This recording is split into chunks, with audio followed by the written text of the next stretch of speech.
Gloire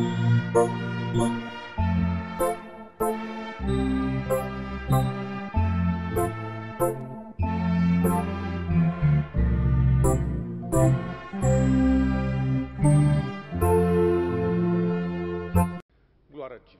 Nous voulons dire merci à Dieu pour ces moments importants, que toute la gloire lui revienne.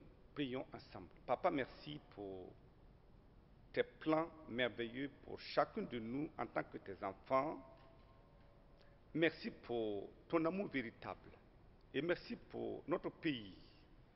Merci pour les hommes qui animent ce pays et merci pour ta grâce abondante dans notre vie. Nous prions que tu nous éclaires à travers ta parole en ce moment. Merci Seigneur pour la réponse. Au nom de Jésus, nous avons prié. Amen. Amen. Gloire à Dieu.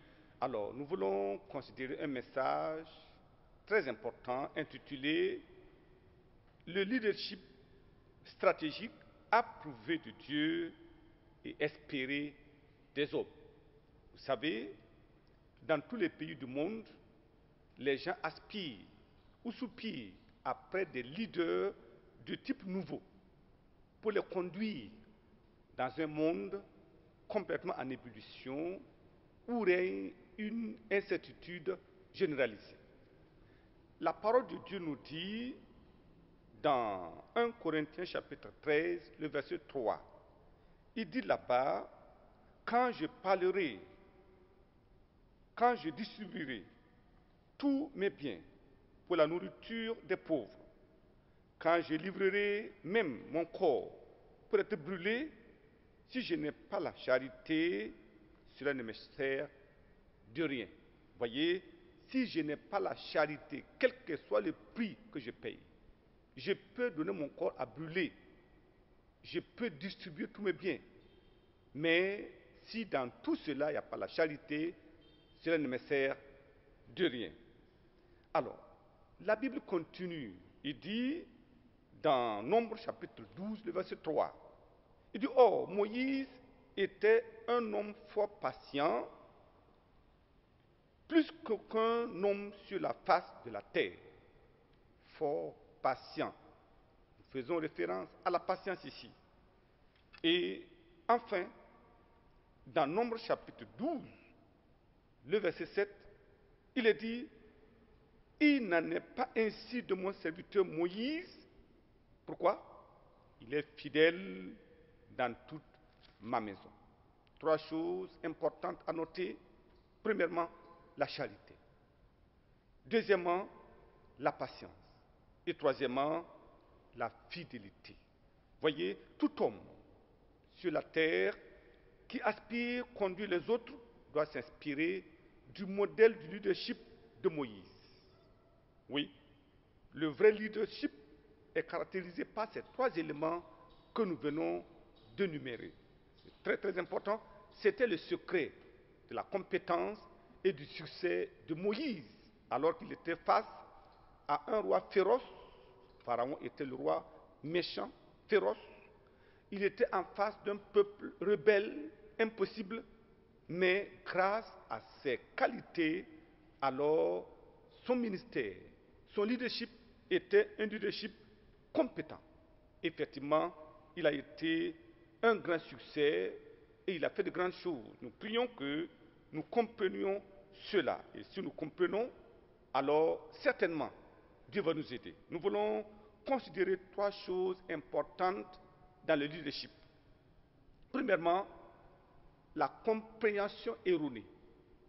On peut avoir une compréhension erronée du leadership. Deuxièmement, le comportement éhonté. C'est pour dire qu'on peut avoir un comportement hors pair, mais c'est éhonté, c'est la honte. Et troisièmement, la compétence éprouvée. Donc, ces trois choses, la compréhension erronée du leadership d'une autre époque, c'est-à-dire d'une époque révolue. Deuxièmement, nous verrons le comportement éhonté des leaders reprouvés. Quand le leader est réprouvé, son comportement est éhonté. Troisièmement, nous parlons de la compétence éprouvée d'un leader modèle. Alors, nous aspirons à être un leader modèle. Donc, nous allons voir la première chose importante dans le leadership. Alors, Dieu s'indigne et dit, ces chefs sont dans son sein comme des loups qui déchirent leur proie. Ils répandent le sang, perdent les âmes pour assouvir leur cupidité. Ça, c'est dans Ézéchiel chapitre 22, le verset 27. Dieu s'indigne. Ceux-là qui devaient aider, protéger, assister, conduire, c'est eux qui détruisent, qui répandent le sang, et Dieu est indigné. Jusqu'à une époque récente, alors, le leader fort et puissant était caractérisé par sa capacité de régner par la terreur, sa capacité de régner à travers la tyrannie et sa capacité de régner à travers la haine. La haine contre qui? La haine contre ses rivaux. La haine contre ceux-là qui gouvernent. Et comment cela est possible? En ce moment, le monopole du pouvoir et du savoir émanait uniquement du sommet. Mais quels étaient les éléments incitateurs de cette haine? C'est très très important. Alors nous notons premièrement, il y a la jalousie. Lorsque un leader est épris de jalousie, on ne peut rien attendre de lui. Deuxièmement, la convoitise. Ce que l'autre possède, tu veux l'arracher. Ça, ce n'est pas les caractéristiques d'un leader. Troisièmement, l'amour de l'argent. La Bible nous dit que l'amour de l'argent est la racine de tous les maux. Quatrièmement, la très haute estime de soi, assimilée à l'orgueil. Et vous savez, c'est le péché le plus détesté de Dieu. Voilà, Dieu déteste. Lorsque nous avons une très haute estime de soi, c'est pour dire qu'après nous, il n'y a personne. Nous sommes les seuls capables. Ça, c'est très dangereux. Cinquièmement, le manque du pardon. Lorsque nous sommes ensemble, lorsque nous manageons des hommes, il y aura forcément des écarts de langage, il y aura forcément des erreurs dans l'administration des affaires, mais nous avons besoin d'une capacité de pardonner quelque chose qui se passe. Mais lorsque cela manque, c'est un problème. Alors, cette compréhension est erronée et même suicidaire à cette ère de la liberté et des techniques de communication sophistiquées. C'est en ce moment, tout est entendu, tout est vu. Nous vivons l'ère de la connaissance. On ne peut plus rien cacher. Tout est à nu et à découvert. Nous avons besoin que les choses soient transparentes. Les gens voient, les gens analysent et les gens donnent leur point de vue. Et c'est ainsi que les affaires sont gérées. Nous voyons la deuxième chose importante dans le leadership.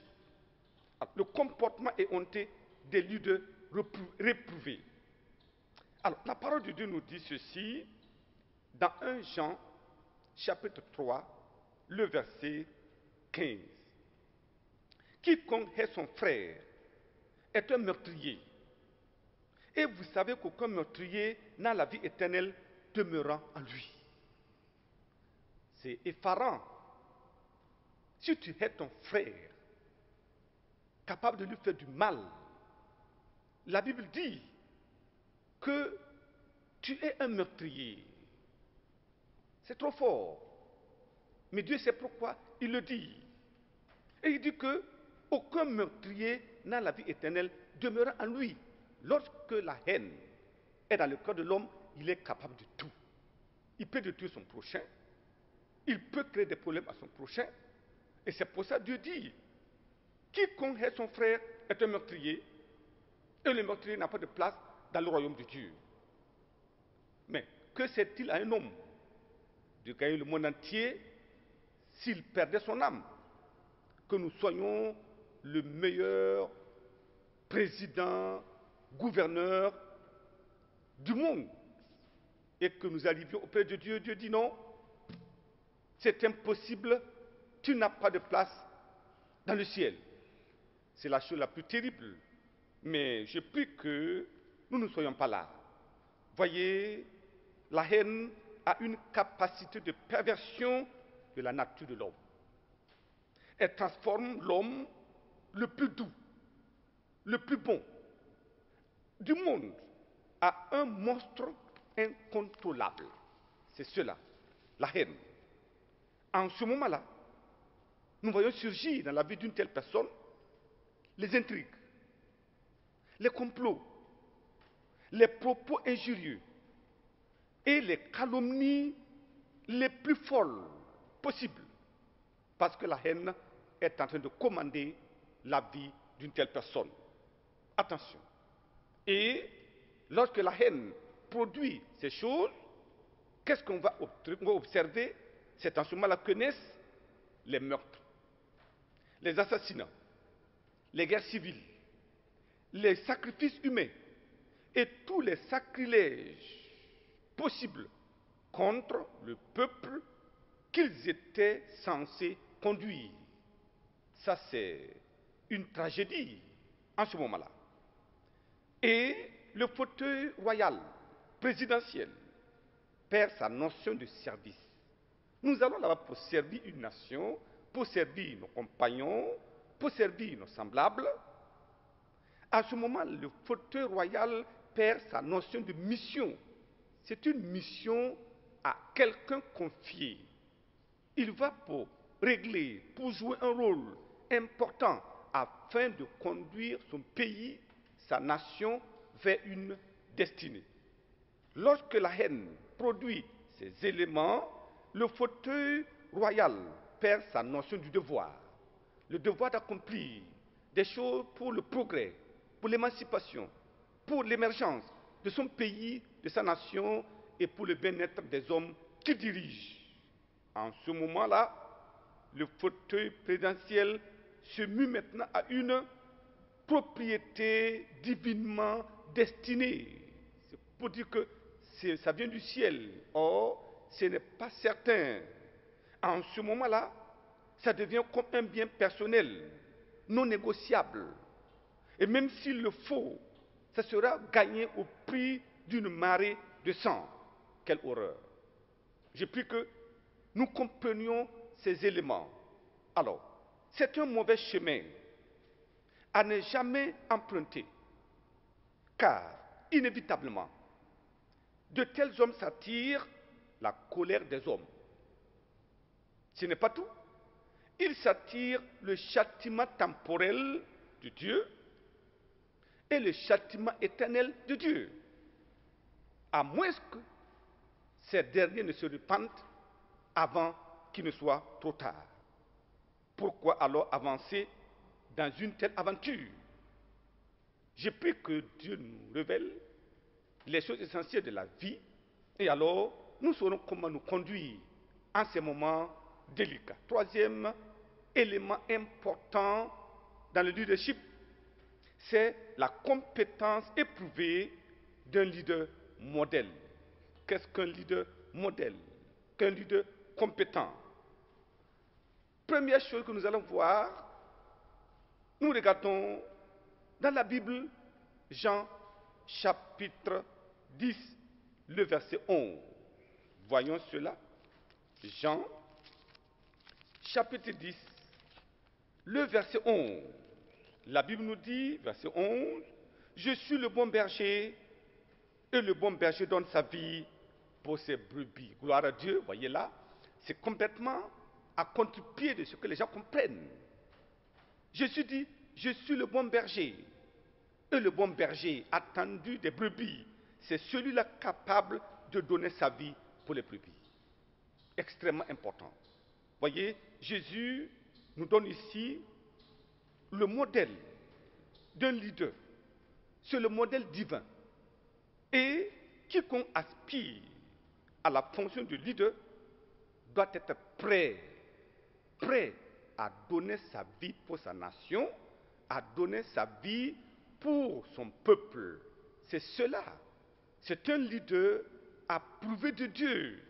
Et c'est un leader espéré des hommes, capable de mettre tout ce qu'il a comme talent, conviction, intelligence, sagesse, afin de préserver, afin de secourir, afin de protéger le peuple qu'il est censé conduire. Quand on conduit vers une destinée. On ne conduit pas pour les amener à un trou. Je prie que nous comprenions ces choses extrêmement importantes. Ça, c'est un modèle divin. Jésus-Christ, il a donné le modèle, le bon berger donne sa vie pour ses brebis. Deuxième chose, nous lisons dans Exode chapitre 32, le verset 32. Il est dit là-bas, pardonne maintenant leurs péchés, sinon efface de ton livre que tu as écrit. Efface mon nom de ton livre que tu as écrit. Efface-moi.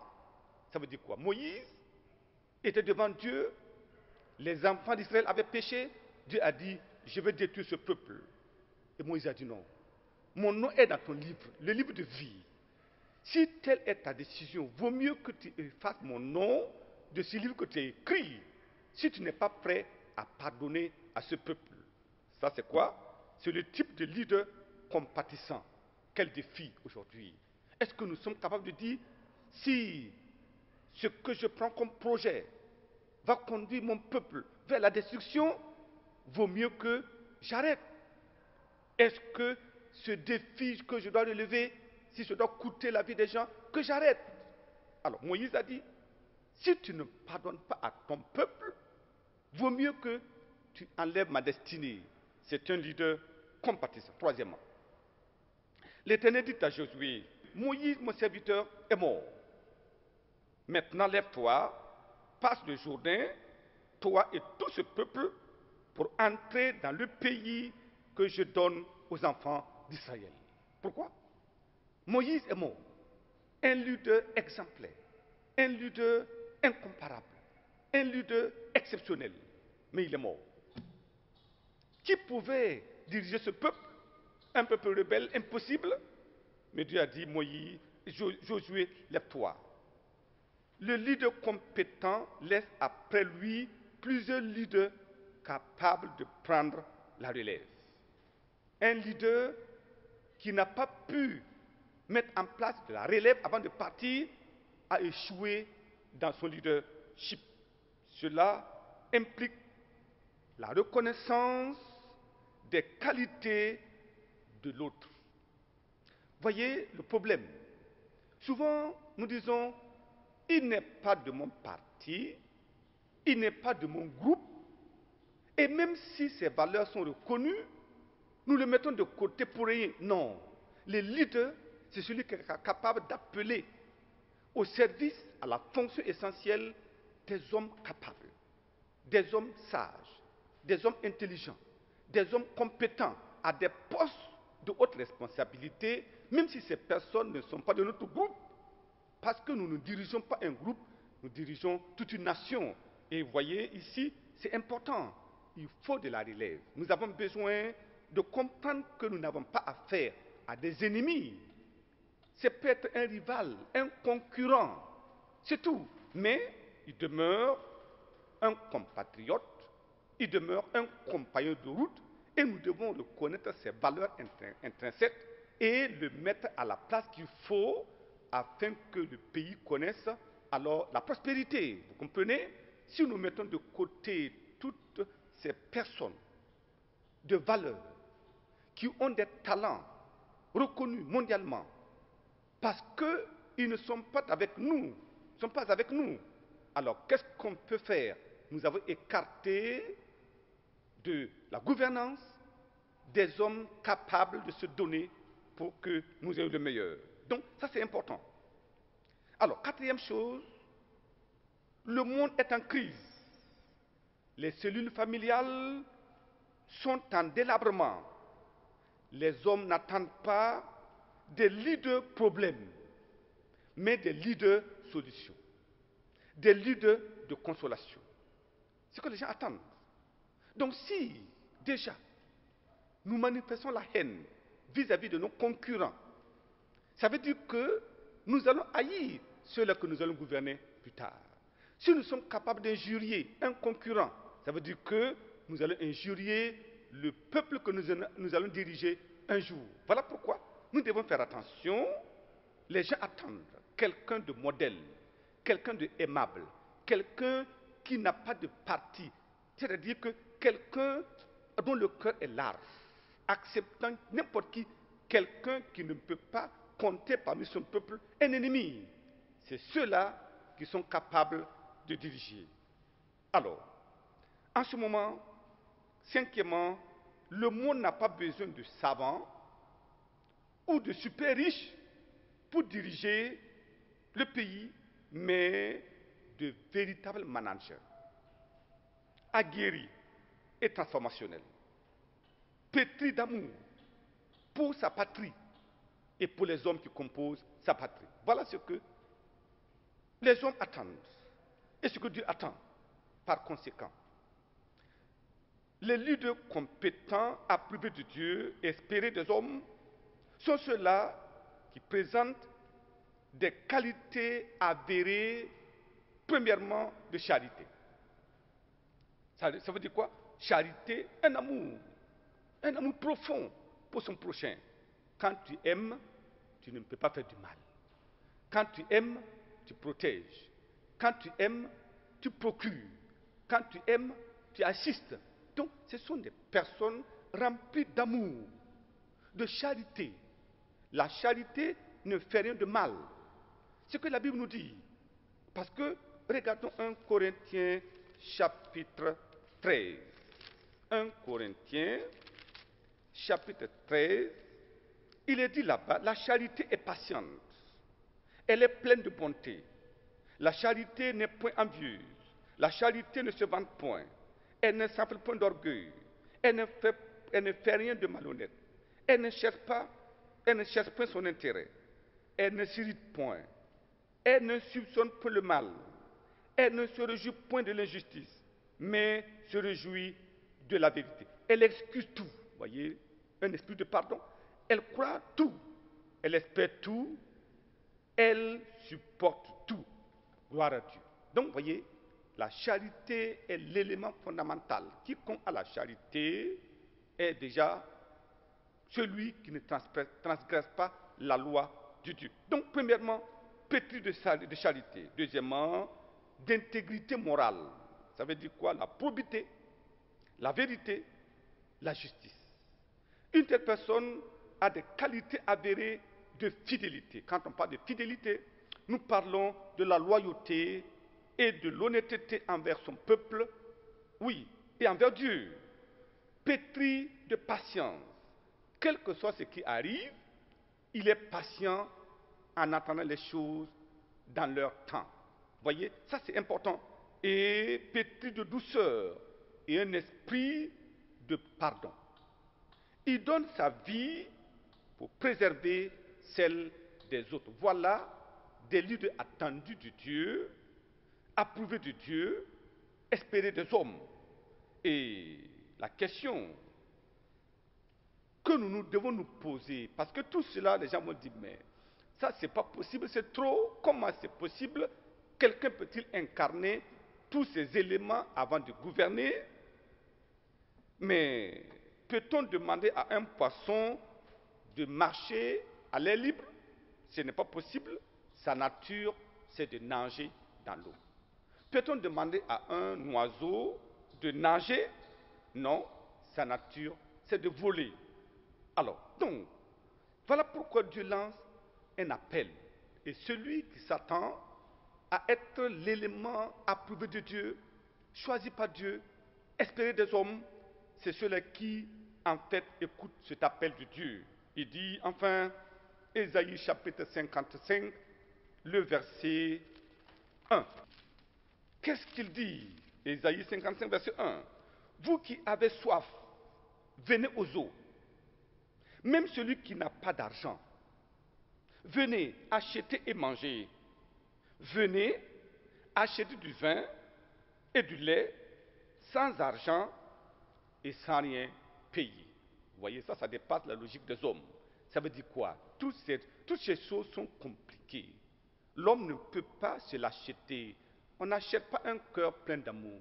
On n'achète pas un cœur plein de fidélité, de justice, de vérité. Non. Ce cœur se donne. C'est pour ça qu'il dit, venez. Si vous avez soif de la charité, venez. Si vous avez soif de la fidélité, venez. Vous avez soif des fruits de l'esprit, venez. Pourquoi? Parce que quelqu'un a déjà tout payé. C'est ça le secret. Si nous venons à lui, nous verrons que ces choses apparemment difficiles seront faciles parce que c'est gratuitement qu'on reçoit de Dieu et Dieu nous l'accordera. Donc allez au lit de divin transformationnel pour la transformation et pour la qualification. Merci beaucoup. Nous allons prier en ce moment. Papa, merci pour ce temps. Merci pour ta grâce. Merci pour le Burkina Faso. Nous traversons des périodes périlleuses. Nous attendons, Seigneur, que ta main soit élevée. Que ta grâce vienne et que ton amour se manifeste. Afin que, comme tu nous as épargné des désastres dans le passé, tu vas préparer cette nation à une vie meilleure, à une émergence extraordinaire. Nous prions que tu te choisisses l'homme qu'il faut, à la place qu'il faut. Seigneur, que toute la gloire te revienne. Nous te bénissons parce que nous savons que tu l'as déjà fait. Au nom puissant de Jésus, nous avons prié. Amen.